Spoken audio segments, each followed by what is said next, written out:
Our topic is all about artists and artisan production process, medium and techniques and curation.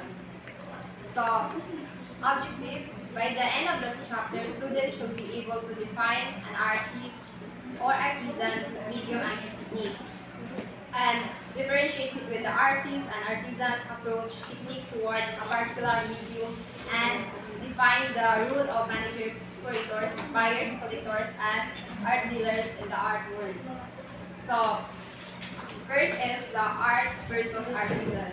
So, can some can someone who identify what is artist in the class? In your own idea. Yes, Mr. Kapi. Artist is a person who makes art. So, who can identify what is artisan? Artisan. Artisan. Yes. Based on your understanding. So, artist and artisan have different meaning. Wala. So, the difference between the artist and artisan is Sanay na more skill. Between ang artist. So, Skill na. so enough. what is the difference between the artist and the artisan? Based sa inyong nakuhaan, understanding.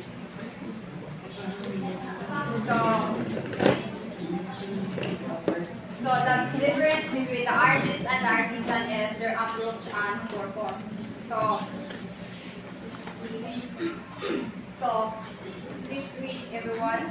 The word artist is generally defined as an art practitioner, such as a painter, sculptor, choreographer, dancer, writer, poet, musician, and the like, who produces or creates indirectly functional arts with aesthetic value using imagination. Thus, our artists provide us the paintings, sculptures, dances, music, literary pieces, and so on, as a means of provoking our thoughts, ideas, and emotions that are necessary to discover ourselves and our being. So, diba naman sa artist, no? So, someone who uses their creativity, imagination, and skills to create work of art. So, artists can work in various mediums such as painting, drawing, sculpture, and photography, and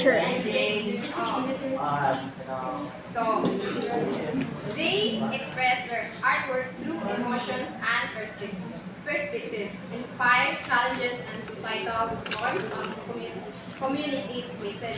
So, kisa nga inyong naibawaan na mga artist na mga kilado sa about silang mga art. Ryan kayo Yes. Ryan kayo Fernando. Not only in Novas art. painting but also in Novas art. Ryan kayo. Artisan. Yes. So, artist is not only focused in painting but also in literature, music, and dancing and music.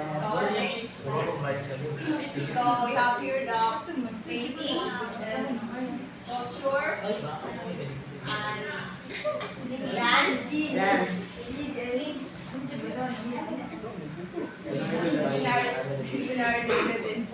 Which is the Last Supper, and this is going to be the Starry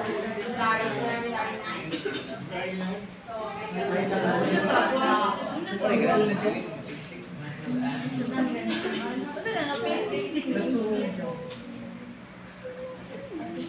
so now we are artisan. So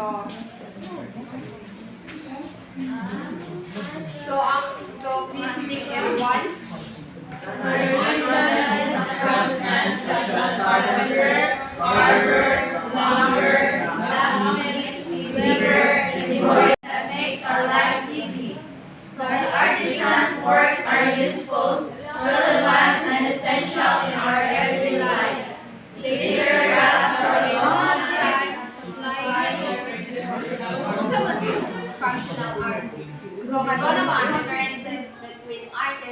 artisan. So, unsa man ang artisan based on yung ibasa?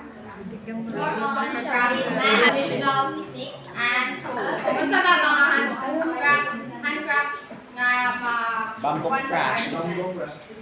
Yes, unsa pa man? Wire Chair, Carving. paper craft. Yes, so artisan is a craftsman and craftswoman who creates functional. So, functional ilang mga gipanggapan sa mga bangko, mga lamisa, cabinet, basket, or any decorative object by the uses of hands with their unique skills using their hand skills. So, such as woodworking, ceramic, jewelry making, or glass blowing. So artisan focuses on quality, attention to detail, and preserving traditional craftsmanship. So, I think artisan is nag-focus na dun siya sa kanang quality sa iyang mga work such as mga basket, na mga decorative design, Yes. and preserving traditional craftsmanship. Diba, na-preserve nila mga na-preserve nga mga duway na. Oh yes. Kanang habol. Habol. Kanang basket, mga cabinet. Through this, artisan creating one-of-kind pieces that showcase their skills and artistry. So, kung sa man mga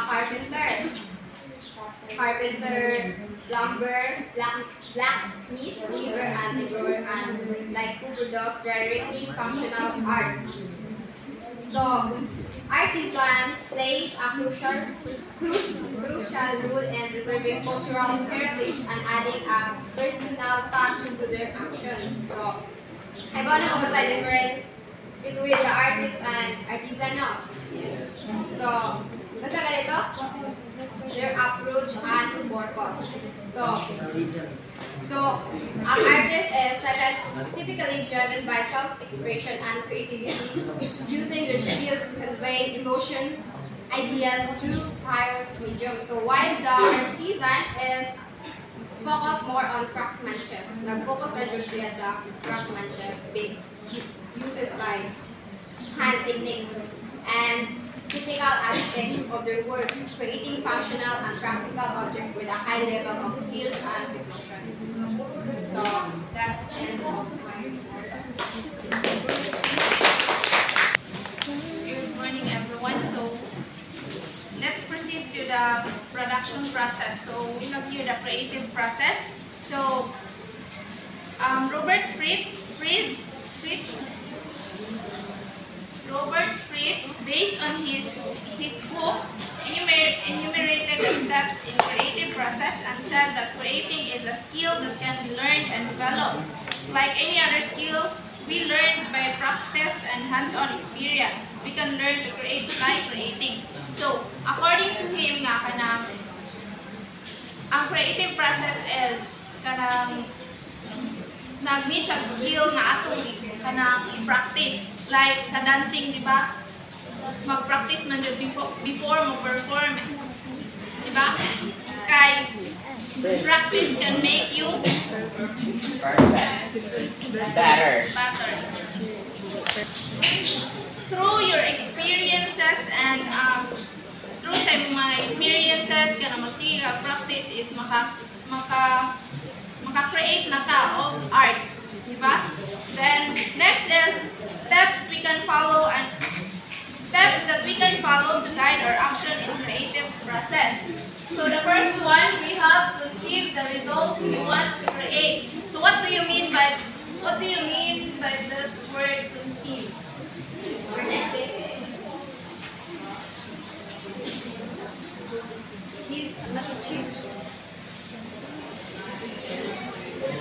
Anyone?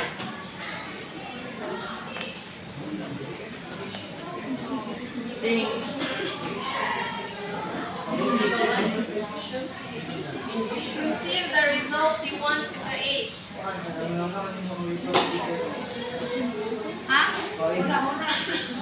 Imagination.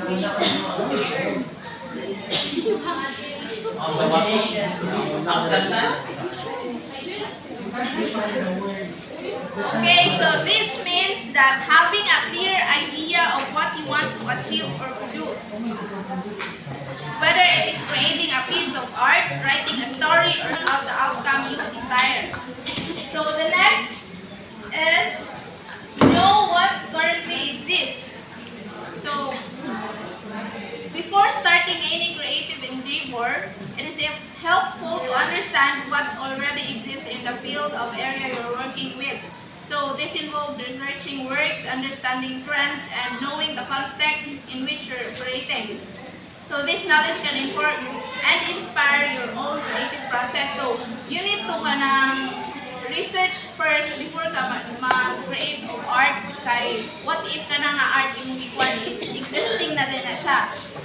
Then, so you need to innovate something new. Then the third one is take actions. So creativity requires action. So manakag ka ng think o ka ng unsa dre imong ka ng create, then manasad ka ng research o unsay ka ng I mean o ka ng existing na ba ni siya nga art or wala pa. So next step ng pattern is take action. So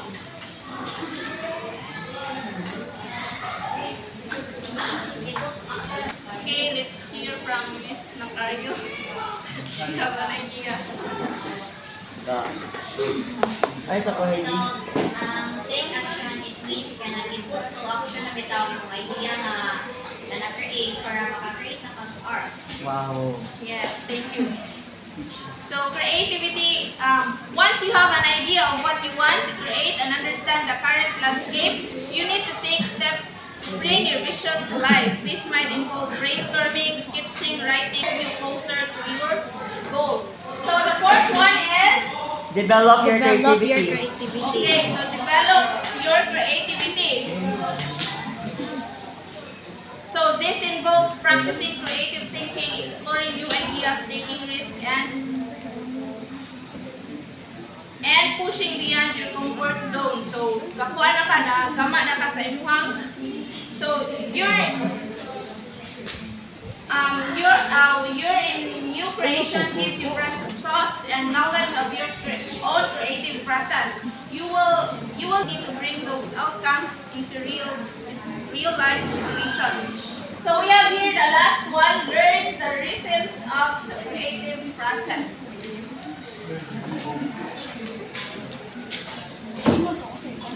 Learn the... So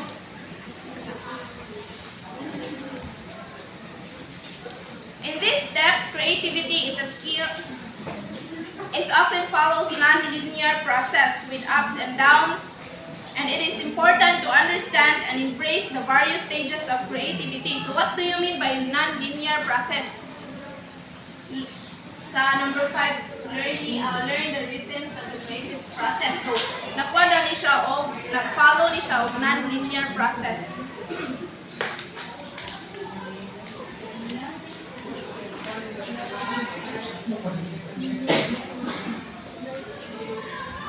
Wala? So, a linear process refers to a sequence of steps or stages that occur in a straightforward, sequential manner with each step leading directly to the next. So, in a linear process, there is a clear beginning, middle, and end, and the progression from one step to the next follows a predictable path. So,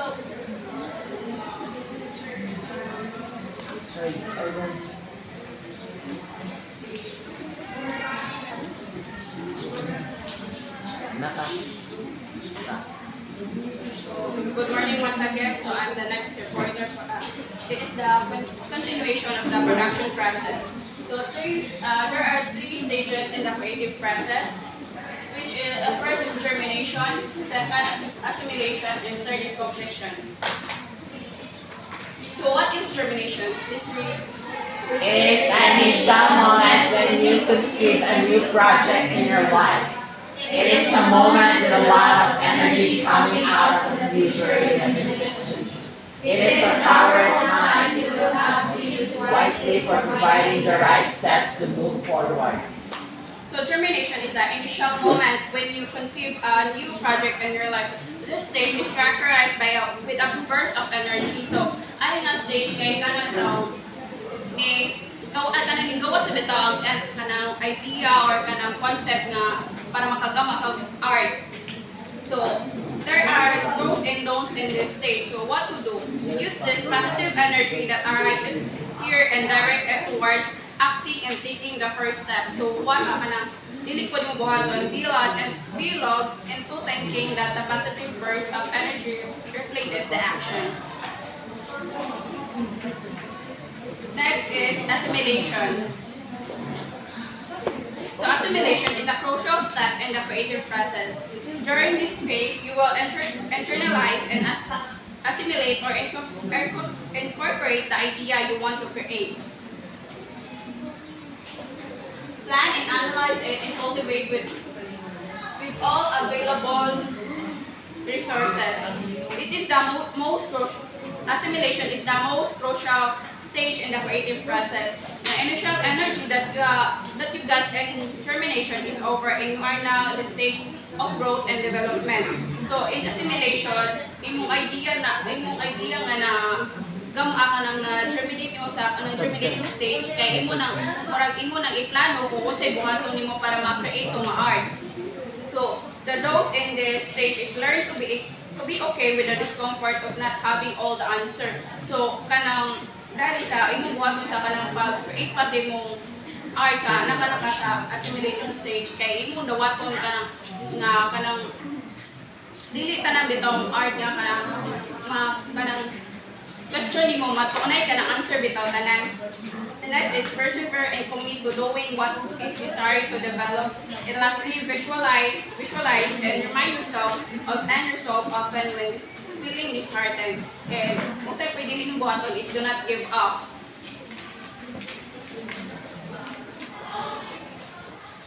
Next is completion. Please read. Completion is It is all time because your energy will be small and likely to experience and evolution. Know that deadline to your projects and do not get entangled in small and never-ending meetings. So completion is the final stage. It is where your art is being created already. So in simplest form, it means finishing your creation and bringing it to full of fruition, new learnings, growth, and the creation. And what di po buhatan is keep your creation to yourself. It is meant to be shared. So next is three stages in art making.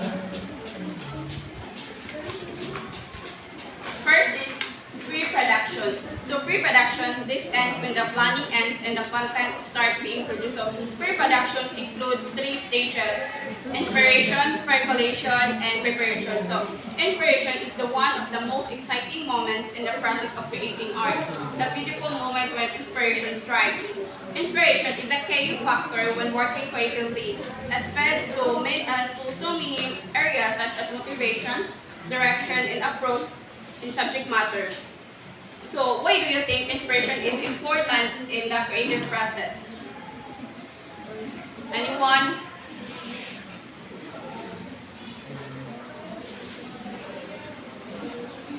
Matulog ha? Yes, Mr. Manla.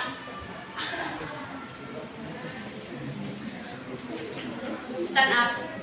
Why do you think inspiration is important in the creative process? Inspiration? Inspiration. Kay true inspiration is magagawa ka ng idea o kung sa art mo noon or sa something craft ba. So true inspiration is magagawa art na nice sense. Thank you, Mr. Manla. So, just like what Mr. Manla said, inspiration fuels creativity, enhances productivity, and elevates happiness. People who regularly find inspiration in their lives are more engaged, confident, and motivated to create, innovate, and contribute to a better world. So the next stage in the pre-production is percolation. So, do you have an idea what is percolation? Percolation. Percolation. Percolation. None. So percolation, it may not be the most glamorous part of the creative process. The percolation is vital in creating art. So percolation is a method where thoughts and inspiration slowly filter through an artist's mind, allowing them to observe influences, refine their vision, and gradually bring piece of art to fruition. This process involves a continuous and evolving exploration of ideas, experimenting with different elements, and allowing creativity to flow organically. So, ang percolation is kanang murag i-refine pa nimong idea, di ba, sa inspiration, kay na naka-inspiration mo, naka-generate na idea. Sa percolation mo, imo pa i-refine mo idea, murag i-finalize pa ba yung una ang pagsudi mo kung usay ka na final nga imong buhato para sa imong art. So, next is preparation. So preparation, pala mo ka. Kita ko pa na sa kanina. Sa pre-production kaya na may tulong ang stages. Inspiration, percolation, and preparation. So last stage sa kanang pre-production is preparation. So kaya balo na ko nga kanang na mo idea o sa preparation jud kay nakadungog naman mo sa work. So also may kanang idea ninyo sa in the context of art, yes, in the creative process. the creative process. So I think preparation is the beginning or the stepping stone of something that you want to create. Thank you, Mr. Palermo. So, why do you think preparation is important? Yes, Miss Heidi.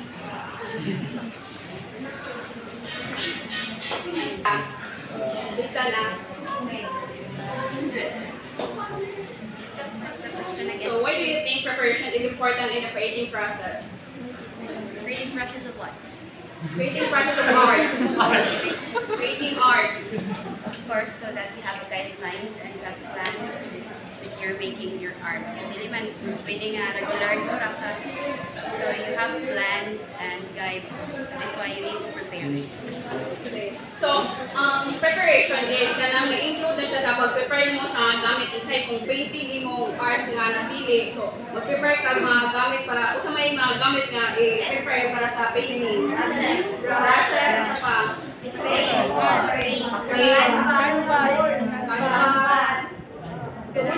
So, muna i-prepare ninyo para gama inyong art. So, you may be confused with the difference of percolation period and preparation. So, preparation is a more active and focused time. You settle on your inspiration and how would you like to proceed. Now it's a matter of figuring out how to make it happen. Next is production. So production, this is manipulation, a method of joining diverse materials, inputs, and important inputs to make something for consumption. So, in production stage, there is one stage which is creation. So, it is where your ideas and visualization finally come together. So, that is our production. Kaya imo na gigama imong art. Kanang hapit na complete imong art ba na for example during paningan nagama pa ka imong art. Next is post production. Let's read. Once the artwork is finished, it will be displayed, circulated, And performed for the audience and public to see or watch. So in post-production, then mananap yung sa stage which is reflection. So anang kay bono ko anang familiar naman sa word nga reflection. So i-state ari nga human sa imong art kay masindot kung i-display yung i-circulate so diba may mga artist kay ilang i-display sa mga sa gallery para kuha nila mga audience. So, makakita mo, ma-public ilang art ito, makakita ko lang mga audience para po sa maka-reflect po ng mga audience o mismo mga artist ay lang kasi ang art ito kaya siyempre lanlain na to, so lanlain yung reflection of perception na ma-himon ka ng gain nila kay sa imong art.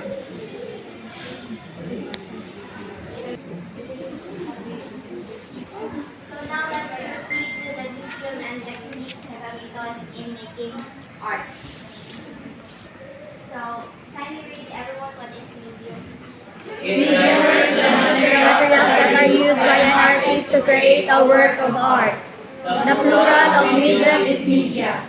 Without the medium, an idea remains a concept, or it would just dwell in the walls of the artist's imagination. It is challenging to manipulate medium and transform it from its raw state.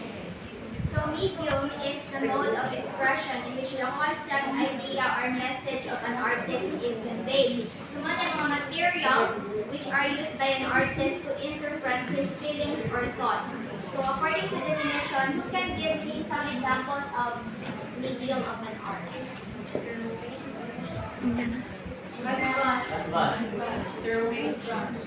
Another yes.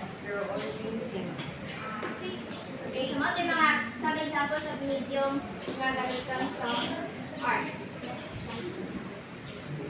Then, technique refers to the artist's ability and knowledge or technical know-how in manipulating the medium. It is the manner by which the artist controls the medium to achieve the desired effect. Thus, it is in the technique that artists differ from one another. So, each artist is not siya nagkalain-lain technique na gamiton if mag-create siya of art. So technique is the manner in which artist controls his medium to achieve the desired effect. So it has something to do with the way the artist manipulates his or her mediums to express his or her idea. Next slide. So technique is the making an artwork requires technical competence. The ability to manipulate is the driving force in the birthing of a new form or idea. Now let's tackle the examples of mga medium. So cutting visual art is one of the types of art. So are those mediums that can be seen and which occupy space. So para nasa picture, ano naman siya mga visual arts? Painting, sculpture, What types of visual arts? The next first, painting. So, who has an idea kung sa mga gamiton ng medium sa painting?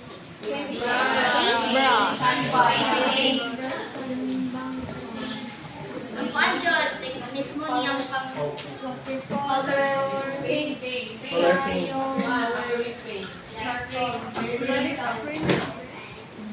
So painting is an art of creating meaningful effects on flat surface by the use of pigments.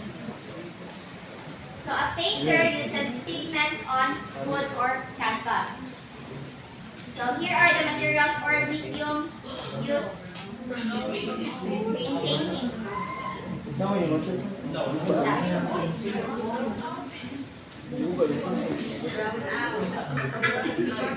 medium kay ang watercolor. It is difficult to handle because it is difficult to produce warm and rich tones, but it invites brilliance and a variety of hues. And then, second is the gouache. So, kung may nakapamilya o gouache? Hapon siya watercolor. So, it is an opaque watercolor painting that the major effects of which are caused by the paper itself. So, isa may night ka ng idea, once ka ng difference between sa watercolor o sa gouache. Ha? Sa art. Ang other sa paano makalang Sinova ko no.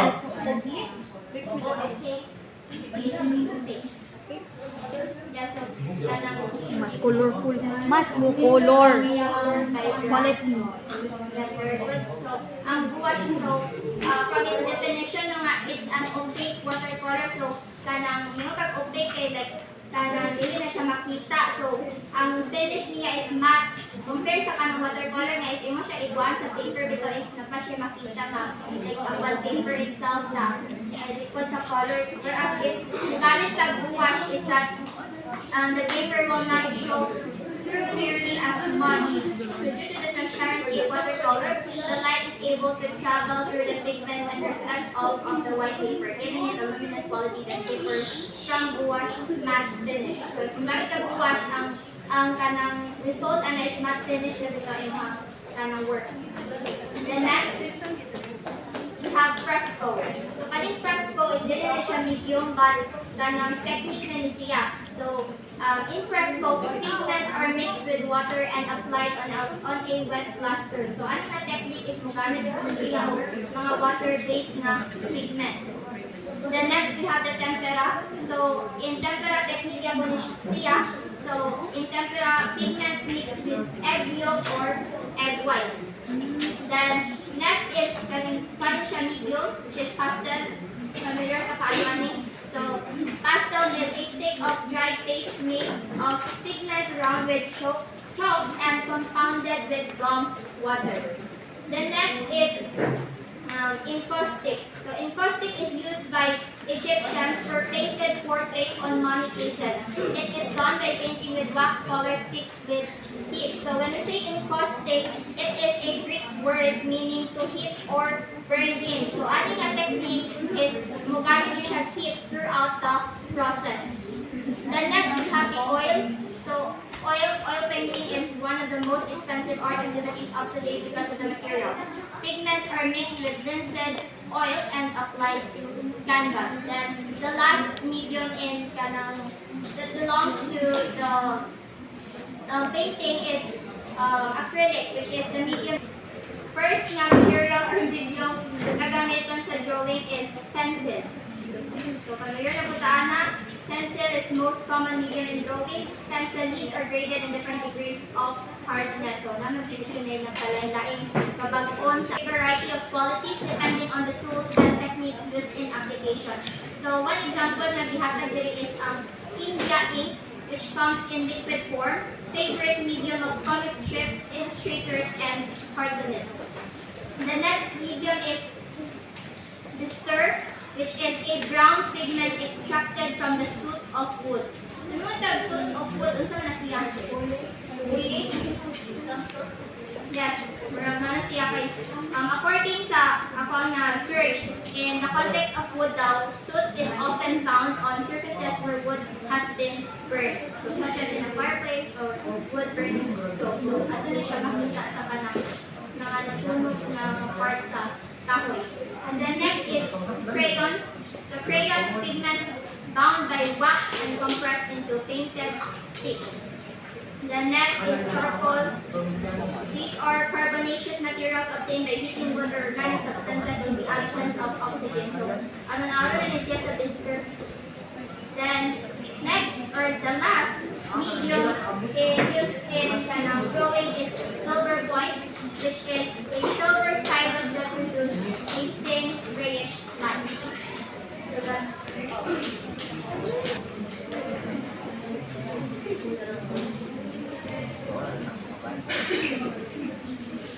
So next, let's proceed to the sculpture. So, please everyone read. The art of painting full or three-dimensional representation by means of carving, casting, modeling, and fabrication. So, kung may nakakita ng sculpture dito? What? No? Kasi mo na nakakita ng sculpture. In personal, walang personal sculpture ba? Yes, kaya isa na siya kahit. So, materials used in sculpture. So, first is the stone. So, it is a hard and brittle substance formed from mineral and earth material. So, one of the materials that is used in sculpture is ang stone. So, pwede ka makagama o same as stone. Then the ivory. So ivory comes from the tusk of elephants, the hard white substance used to make carving and billiard balls. So, kanang pan sa elephants bitaw, na siya ivory. Kanang ano. So next, metal. So metal can be cast, cut, drilled, filled, bent, forged, and stamped. So napatay kind of sculpture in which kanang ang gamit niya is kanang metal. The next is plaster, composed of lime, sand, and water, used extensively in making mannequins, models, molds, architectural decoration, and other indoor sculptures. So, pwede po ka magamit o plaster, for example, kanang mga mannequin bitawan na sa mga mall, or kasi mga mannequin sa inyong house. Ana, pwede na siya nga gamit mo para sa sculpture. Next is clay. So, clay possesses little strength, intention, or compression. One of the may sculpture, pwede tamag ka ng tanaw ka ng pwede bitaw siya butangan o ka ng murag mold na bitaw daan. For example, ka ng murag maghimo kang elephant din, butangan na ni mo daan o ka ng murag alam bitaw nga ipurma ni mo nga elephant o purma. Hindi siya armature, murag purmahan daan ba? The next, we have the glass. So, it is a medium that is hard, brittle, more or less transparent substances produced by fusion. So, pwede po see glass. The next, we have the wood. Easier to carve than any mediums available. They are lighter and softer to carve despite of having greater tensile strength. So, kita na mo ka ng wood nga gi-carve. Yeah, so very fancy, no? Next, we have the terracotta, a brownish red clay that has been baked and used for making pots and small statues. So kung inyo tag clay na dito siya nga pure. While kung inyo tag terracotta, muna na siya ang clay nga niagi na o ginit. In which, na-bake na siya. Oh. The next, we have the basic sculpture techniques. First technique is carving. So it involves cutting or chipping away a shape from a mass of stone, wood, or other hard materials.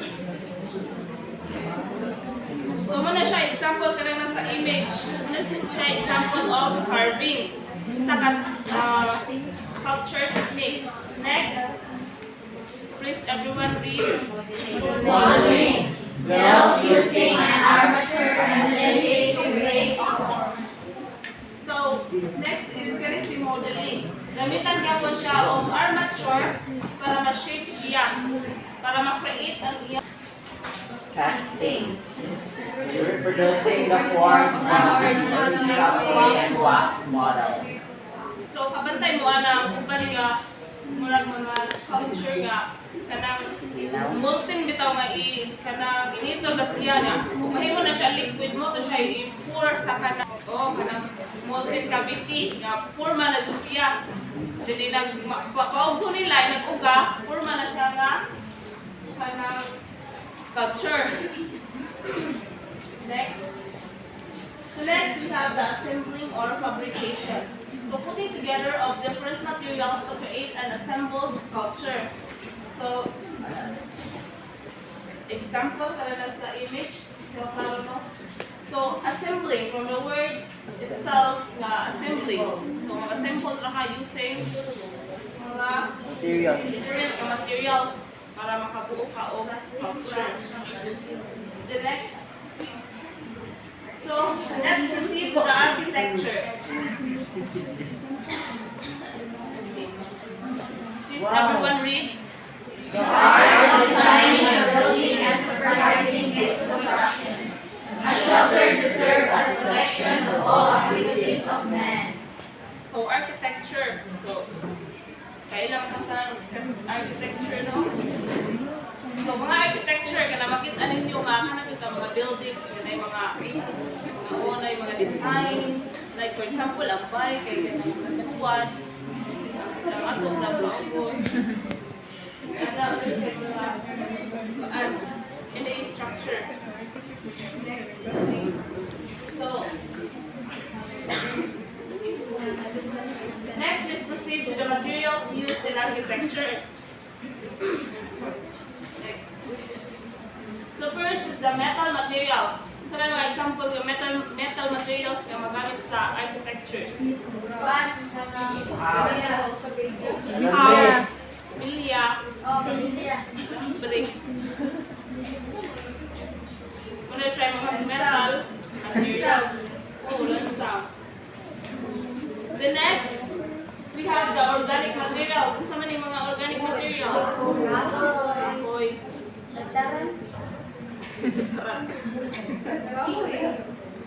So organic materials kaya makukuha na bitaw nato sa ato ang lingkot di na nato kinahanglan nga kuanon. Next.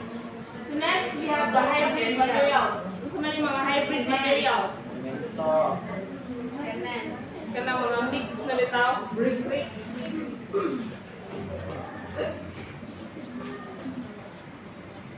Kani si hybrid materials mo na yung mga materials nga kana murag mas mo kan bitaw mo puno sa the synthetic materials like ano mga glass na mga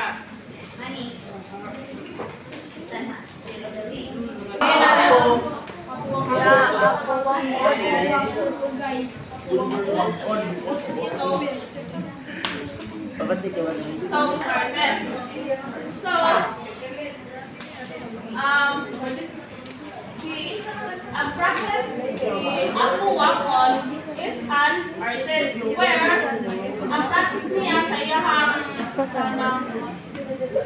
ang process niya yes, magkato siya yes, magkato siya then ang process is please read Copy, implementation, board, and calamansi or so ang process sa iyahang pagtato is Gamit na eh. siya gamit ang use is Ay, dago. through a third end of calamansi or ponsiti tree. So ang natin sa book, it's not a kana ponsiti tree but a kana pomelo tree. Ay, So, kapantay mo na mga tulok sa inosito, sa nagbuongon, mo na gamit ni ang uwang.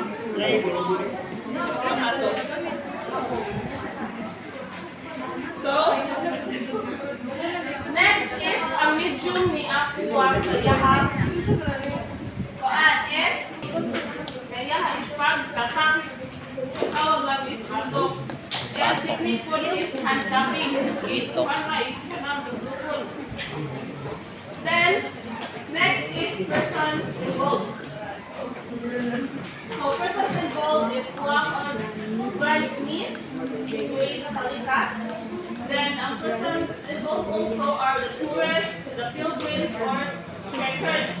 So, ang tourists, ang mga persons involved niya sa iyahang kanang artwork is kanang mga tourists, kanang mga pilgrims, kanang mga just time-consuming effort and proximity of the location. So, ang iyang technique no kay kanang na siya ay kanang ang technique niya is very kanang bitang slow kayo, nagama, kanang time-consuming siya kaayo, then also, kanang atunan dyan ang lugar nila. So, person involved. The strength of the person involved is unique design of the artist, stronger popularity and support from local and international clients, then awarded the Lal Haraya Award in 2018, equivalent in terms of design. So, ang weakness sa iyang artwork is kung naay request niya og design. So, maglisod siya. Then, exclusivity, in which kanang exclusive ra sa kanang ilang area bitaw ang kanang kuan niya paggama sa tattoo. Then, consequences of removing or changing the tattoo design kung ikanahan. Then, next.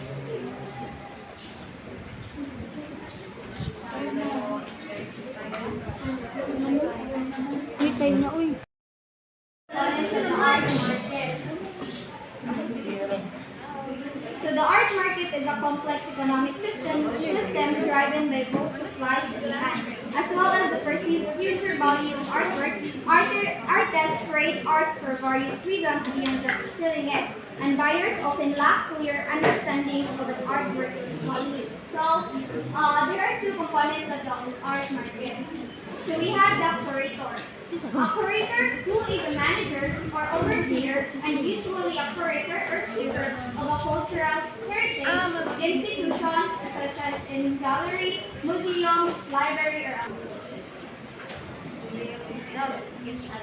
so who among you here ang nakato na sa galleries or museum? So, wow, Thailand. So, ang galleries is ato mahitabo ang mga exhibition events. Kung naay mga bagong release ng artwork sa kanang mga artist, ato na siya exhibit sa galleries. And then, ang kanang museum is ato naka-store ang mga mga arts nga kanag-preserve sa inyong culture. Which is, dili na siya dito, dili na mabaligyan ng mga artworks na naa sa kanang museum. While sa galleries, pwede ka makapalit ng mga artworks na ito. So, ang curators is mga siya ang kanang tao bitaw kumato mo sa galleries. Sila ang mo entertain ka ninyo. Kung di mo familiar ana nga painting or kanang artwork, sila magpaila-ila ninyo. And then, we have also the art buyer. An art buyer is a pangita. Then, ang purpose na nilang pangita is either personal or personal business. So, mangita na sila ang mga artworks nga more maka-enhance sa ilang business bitaw. For example, in a hotel, na ay art buyer nga mag-visit sa kining art galleries para mangita. Kanang video na akikihan natin sa oras. So, next is kanang art dealer. So, an art dealer is a person or a company that buys and sells work of art. So, unlike sa art buyer, ang art buyer is mupalit na siya og art, while ang art dealer, pwede po siya mupalit, pwede po siya mubaligya. So typically, ang art dealer undergo first a study of art history as a part of their career preparation. So, kaning mga art dealer, dili na siya basta-basta, na sila kanang gi-studyhan jud kung sa jud ang angay na paliton o angay na ibaligya. And they often seek out diverse artists or travel internationally, possible for exhibitions, auctions, and innovative new pieces. So, daghang kaayo og types of art dealers. So, first is kanang mga gallery owner, diba? So, ang mga gallery owner, these are people who own an art gallery where artworks are displayed and sold. So, sa gallery, for example, ako, kanang tagiya ko og kanang gallery nga naay mga paintings. So, kanang ang ako ang mga paintings is gipalit na po kunya sa ako ang gallery mismo, ako po gibaligya. Mao na siya example sa dealer. Pwede po nga private dealer ka. For example, kanang wala ka nagtrabaho bisig asa like kanang sa imo na kaugalingon ba, mupalit ka og mga mahalon nga paintings kunya ibaligya pud nimo sa certain food na kanang mo-collect po siya og mga paintings. Pwede sa private na kaagi, pwede po og kanang mahimo po kang matawag po kang dealer og for example, si Crizel, mamalitay siya og mga art niya. Musuggest ko ba nga, kano papalit lang kay ingani nindot kay og quality. So, ang akong gibuhat is nag-deal po ko sa usa ka artwork. Pwede po og tag-iya ka og kana bitang like art na mag-repeats like kanang, for example, mga nako 50,000 niya, kinsa to'y mo kuha ana niya, hantod pasakaan ng mga ko, mga hinahana ba? Pasakaan ang kuwan, ang prices, pwede po na siya. And then, pwede po, matawad po ka, o usa ka dealer kung namaligya ka, o namalig po ka og art sa online. Pwede na kayo matawag po. And then the last one is the private collection. So from the word private, so this is a personal owned collection